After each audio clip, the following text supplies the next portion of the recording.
माझ्या शिवबाशी एकनिष्ठ रहा असं सांगून ही माऊली अनंतात विलीन झाली आणि दुसऱ्याच दिवशी स्वराज्याचं रामराज्य करण्यासाठी सरसेनापतींनी पेडगाव लुटायची एक अनोखी मोहीम महाराजांच्या समोर मांडली. महाराज स्वराज्याचं रामराज्य करायचं असेल तर मी म्हणतो त्या पद्धतीनंच लक्ष्मी प्रसन्न करावी लागेल. अशी पेडगाव लुटून? अहो लूट कसली मोरोपंत, आपलीच गावं देवळं लुटून त्या बहादूर खानानं त्याचा बहादूरगड भरलाय. आंबीरराव, पेडगावात घुसून बहादूर खानाला मारणं सोपी गोष्ट नाहीये. का? औरंगजेबाचा दूधभाऊ आहे तो. आणि म्हणून तर दिल्लीवरून खास राज्याभिषेक रोखण्यासाठी त्याला पाठवला होता. मग रोखला का? त्याच्या नाकावर टिच्चून आपण समद्यांनी केलाच की राज्याभिषेक. राज्याभिषेक रोखला नाही, पण तो रोखण्याकरता उत्तरेला शेगूळचा खंडोबा, भगवती माय, लक्ष्मीनारायण, मोरेश्वर आणि अशीच सोन्यानं मढवलेली कित्येक देवस्थानं भ्रष्ट केली त्या खानानं. गावागावातली मंदिरं ओस पडली आहेत. पिढ्यानपिढ्या पुजलेले देवदेवता तोडून मोडून बहादूरगडला नेऊन टाकलेत त्यांनी. हंबीरराव, राज्याभिषेकानंतर लगेचच बहादूर खानासारखं जनावर अंगावर घेणं योग्य नाही. अहो पण काय हरकत आहे? अहो दत्तूजी, त्याच्या पापाचा गडा भरला की आता वय. रिकामं करून टाकू. दत्ताजी, अहो राजगड तोरणा घेतला आपण, बहादूरगड काय जड आहे. महाराज 35,000चं घोडदळ आहे पेडगावात. आणि बरं का सरसेनापती, आपल्या रक्ताचे पाठ रायगडाच्या पायथ्यापर्यंत येतील. जर लढाई झाली तर पाठवातील ना. म्हणजे बहादूर उतावीळ नवरा आहे. लग्नाचा विषय काढायचा अवकाश की तो गुडघ्याला बाशिंग बांधणार.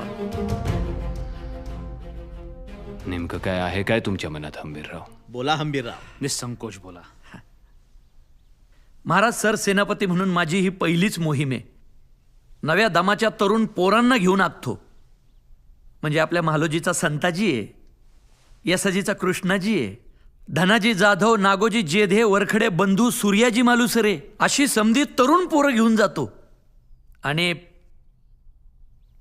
आपल्या नेहमीच्या गनिमी पद्धतीने न आखता मी माझ्या पद्धतीने आखतो. तुमची कसली पद्धत? हा? हे बघा, गनिमी पद्धतीमुळेच आपल्याला स्वराज्य लाभलंय. महाराज, एक चूक आणि स्वराज्याच्या माथी पहिला पराभव. जबाबदारी कोणाची? माझी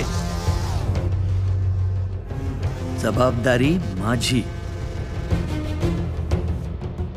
महाराज, जर पराभव झाला तर तलवार तुमच्या पायाशी ठेवून कराडात जाऊन शेती करेन मी.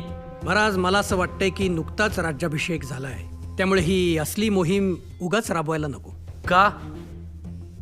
पंचांगात मुहूर्त नाहीये का? समजा असेल मुहूर्त तर उद्याच निघणार का? आज निघणार. म्हणजे उद्या तुमचा तो मुहूर्त वेळेत तर सापडेल. मोहिमा राबवताना सरसेनापतीची नाही, राजांची इच्छा हवी. का नसेल आमची इच्छा? का नसेल आमची इच्छा? अनाजीपंत स्वराज्य चालतं ते अशा धाडसी मोहिमांच्या जीवावरच कळलं, दरबारातील गप्पांवर नाही. हंबीरराव, तयारीला लागाच. आई भवानी तुमच्या पाठीशी असेलच. वय महाराज, वय लक्षात ठेवा की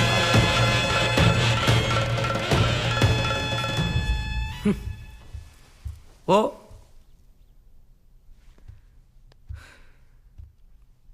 मी काय म्हणतो अनाजी पंत, देवाने एवढी बुद्धी दिलीये तर ती सारखी सारखी वापरलीच पाहिजे का? हे बघा, आलो. हा, काम झालं, आलो. आपल्या कड्यात आणा त्याला. डाक भैरव त्याला आसमान दाखवतो. भाऊसाहेब,